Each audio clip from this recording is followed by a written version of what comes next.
YouTube, what's happening? It is Sunday, October 6th, and you can see we have two games to talk about in the NLDS today.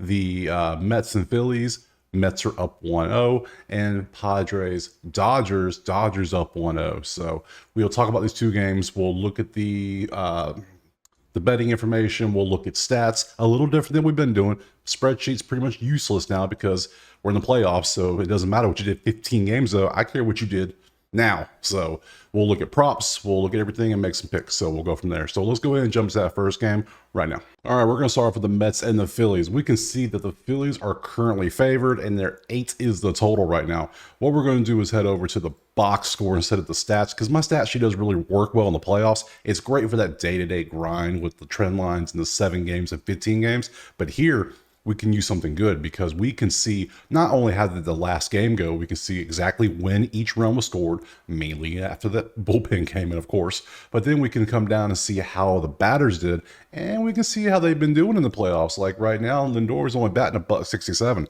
That ain't good, but 313, pretty good. Now, if you go to Philly, it's going to be a little swayed because I've only played one game, so obviously 400, 500, yeah, okay. Yeah, 0. Yeah, so that's only off one game. So we can see what they've been doing. Mets actually have some data we can use. So based on this, you can see what they did. We can focus on today, which today's pitchers are going to be Severino's going out there for the Mets. And we can look at his game log, pull it up. We can see what he has done. And he's usually given up at least 3 runs, it seems. There's some games he goes less, but then you can see what he's done. I want to see how many times he faced Philly this year. So we're going to go down here. We see back-to-back games in September. 6 innings, 5 hits, 3 earned. 6 innings, 3 hits, 3 earned. 3 earned twice. Okay, cool. Good to know. We come on down. Any more Phillies? I'm not seeing them. So we got 2 games with Philly. Both times they got them for 3 runs apiece. So I'm probably looking at that over 1.5, 2.5 earned runs for the prop form. That's what I'll probably look at. Or maybe a team total over or something in that range. I don't expect him to pitch a great game because I have 2 data points here I can use. So, and let's look at his counterpart. It's going to be Christopher Sanchez going out there for Philly. I look at your game log. We can see what he has done. And we can see that he's already played the Mets twice. Same series twice.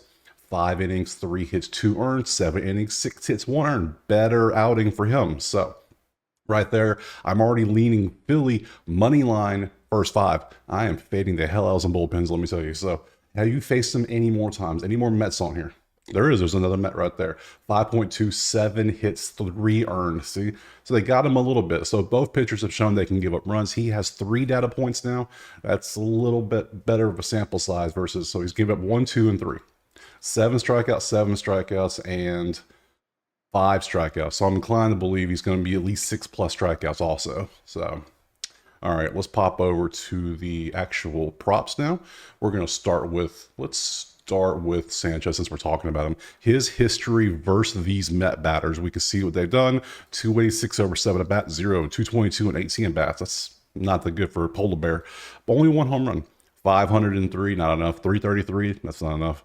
0 for 7 for Yentos. That's actually kind of interesting. 364 and 11. That's actually kind of good for Marte. You can see the stats there. Okay, cool. Let's see. And then you want to see how the Mets are versus lefties.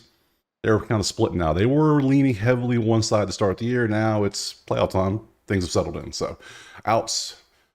There you go. There's the numbers. It's 15.5. I ain't feeling that. Strikeouts. I said 6. We are at 4.5. And we see I can go head to head. I can see he's gone over this 7.75, 10.4. I'm already liking me some Christopher Sanchez strikeouts. I'm liking that play over 4.5. He's shown he can do it. The Mets, we can see this. We look at the hits. Hits are this is head to head too. Let me go back to the last 10. He's been pretty decent. And let's go earned runs. Head to head, 3-2, 3-1-2 is at 1.5. It is playoff time. They have a shorter leash. They'll pull them quicker, which we understand. That's fine. Last 10. Okay. And walks. I'm not doing walks. Here's walks for you, but I'm not doing it. Yeah, I think I like the strikeouts. I think he can get 5 strikeouts against the Mets. If he's doing his job and he's not getting rocked, I think he gets his almost pretty easily because you see what he's done. So let's pop over to Severino. We'll see what Severino's up to. Here's Severino stats. A lot of red on the screen. That's good for the Mets. 0. That's what, 1 for 6, 0 for 3, 0 for 4, 2 for 5, 1 for 5. Just Yeah, no one has a good. Only Marsh is actually decent, and that's decent too. Actually, Harper has 2 home runs and 5 hits. In 5 at bats, he has 2 home runs, and it's only 2 hits have been home runs. So if you want a home run play today, maybe think about taking Harper because Harper seems to like hitting home runs off of Severino. So, oh, okay. Well, and you're gonna see righties. This is what they do all season. That doesn't really matter much anymore, but there you go. Let's see. Strikeouts is 4.5 for him as well. We want to look at head to head. We see a 5 and a 7. That's the only 2 times we faced him this year. Last 10, he's gone over, except for this last one against Milwaukee. Outs is what the first thing I want to see. How much are you actually pitching? That's what I want to see. Last 10, you've been going 5 or 6 innings. Okay, we're in the playoffs now. We already pitched. They had a game yesterday. Head to head, you went 6 both times. You should be able to go at least 5. If you go with 5, can you get me strikeouts? Maybe 4.5 against the Phillies. I said I was going to look at his earned runs. Yeah, this is what I'm liking. His earned runs is set at 2.5, and head to head, he's given up 3 both times. Hell, the total of 8 might be the play for me here. I think that's the play. Is going to be over 8. I think we're going to have both starters. So one of these starters is going to crack. I think that's what we're going to go with. So there's the walk, and there's the hits. Let's look at the last 10 for both. Yeah, I don't know. Let's go look at the bats. I always look at the bats too. All right, so we got bats. Let's see. Nemo, 1.5 HRR, 80%, 70%. And if we pop back over here, we can go right back over to the, there we go. And we can see Nemo is batting .313 in the postseason, including 2 hits yesterday. Yeah, I think that's my prop. I think that's what I rock with. So for this game, I'm going to go over of 8 because I think the pitchers have a tendency to give up runs in this one. Could be wrong, but hey, I'll take it. Over 8, and I'm going to take Nemo to get that 1.5 HRR, and then we will go to the next game.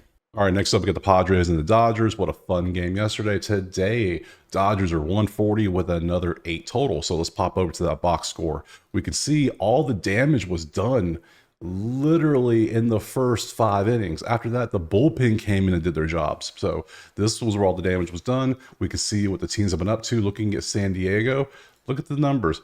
Tatis is batting 600 in the postseason. That is crazy. And the catcher's batting 429, but then we got some batting 091 and 167. That ain't going to get the job done. That's why you lost. You need better help from your bats. Dodgers obviously have not. They've only played 1 game, so there's your numbers for the Dodgers. That'll obviously change more they play. So today pitching, we got Yu Darvish going out there. We got his game log here, and the first thing I want to see is one, and how you done recently. 3-2-0-2-3. Cool. How many times have you faced the Dodgers? Well, remember from May 29th up until there, he was out. So all this stuff is from May back. You know how far along ago May was? Summer hadn't even officially started yet, and we're already in fall. So we have a game against the Dodgers on May 12th where he threw a gem for 7 innings. He got him again 5 innings in April 14th and then March 20th. So I don't even know if any of these 3 games matter that much anymore because it was so far back. But they've seen him 3 times, but it's been literally 5 months. Almost 5 months to the day. So it's been a minute. So you see what he's done recently, and that's what I care about. Your 5 games back has looked pretty good. Today, Jack Flaherty is going out there. We can see what he's been up to. 3-3-4-0-1-0-1. You can see the numbers. You see what they do. All of this is since he got acquired. Before that, he was with previously with Detroit, and you can see the numbers. Now I want to know how many times you faced San Diego. Well, the last game you did 5 innings, 4 hits, 3 earned. So San Diego just recently saw you, and they got some runs off you. You did strike out 5. That was cool. How many other times you faced San Diego? None. Which makes sense. You were in a different league then. So you faced them 1 time. They saw you. They teed off on you a little bit, just a little bit. 1 home run. That's it. So we have 2 pitchers that have shown they can give up some runs. You've only pitched 5 games. That is still concerning. It's only been 5 games. I'm a little concerned by that. So let's go to the props. Still, yeah. All right, props. We got Flaherty. Let me just open these up. Flaherty and you. Let's start with you. I tell you, okay. You history versus the Dodger bats. We can see not good, not good for the Dodgers. 1-1-1. There's a lot of history here too. Buck 92, 229, 375 for Edmund, but nothing to show for it, just 375. Freeman's 257, but he has 2 home runs, buck 43, buck 54, 219, 077. Terrible history against you. Against righties, you can see how the Dodgers have been this year. That's what they do. So let's leave this. Let's head over to the props. We can see his number is at 3.5. He's pitched in his last 3 games, 5.1, 6.1, and 6. So do we think, based on his outs are off the place? Let's look at strikeouts. 3.5 against the Dodgers. His 3 strikeout game, all his strikeouts are 4, 9, 3, 5, 4. That's too many below.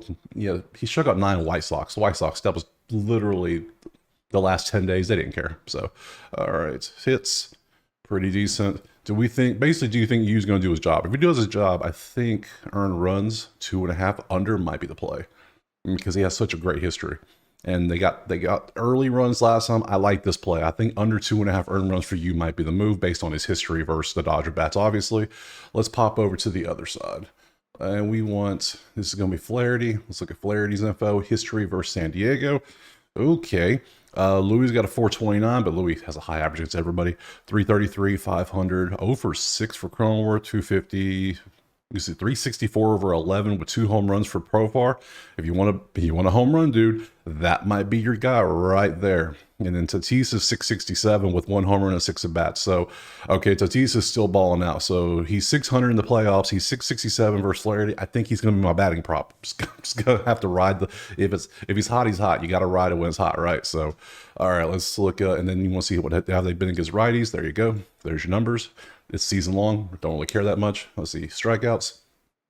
It's San Diego. I will never take a strikeout prop against San Diego. So 4.5. Nah, fam. Head to head. Yeah, you got 5 one time and 3. You can have fun with that. I'm not. Pass all day on that. Hits. He's consistent in his hits. He is right through the middle. Of course it is. Earn runs. Ooh, maybe. I like both earned runs for the pitchers. I just like these, which means I probably should like the over too. That's probably what I'll do. I'll probably take the over and Tatis is what I'm thinking. Yeah, let's look at the bats. Go to the bats. Is Tatis in this list? He is not. Oh no, he's not in this list. Let's see who we got. Hernandez, 8. Let's see, 4 out of 5, 8 out of 10. Lux over half HRR is 5 for 5 and 7 out of 10. Ohtani 2.5 HRR is 4 out of 5, 7 out of 10. That guy is 5 for 5, 7 out of 10. There he is. All right. Yeah, I think I'm still going Tatis. Yeah, I think I'm going to ride the numbers. We're going to take Tatis, Mr. Fernando, and then I think we're going to take that over 8 as well. I think we're going to have more runs again based yeah, I don't trust bullpens. I think Yu comes in, does great. I don't think Flaherty does great, which means I'll lean San Diego. But yeah, I'm taking over 8. We're over 8 in both games. This one's going to be Tatis, and we'll call it a day right there. All right, that's it. Only broke down 2 games. I'll do the next games later. The Detroit, Cleveland, KC, New York. I'll do those in a separate video because that's going to be tomorrow's game. So if you watch these games, it's only going to be 2 plays each. Take this information, use it with your information, pair it together, and find what works best for you. Don't just copy what I play. Sometimes it works, sometimes it doesn't. That's the point of betting. Remember, the best bettors are going to lose 40% of their bets. That's just how it works. If I'm hitting 6%, that's considered a legendary status. So anyways, I appreciate you watching, and drop a like, subscribe, and we'll see you tomorrow for more baseball. Peace.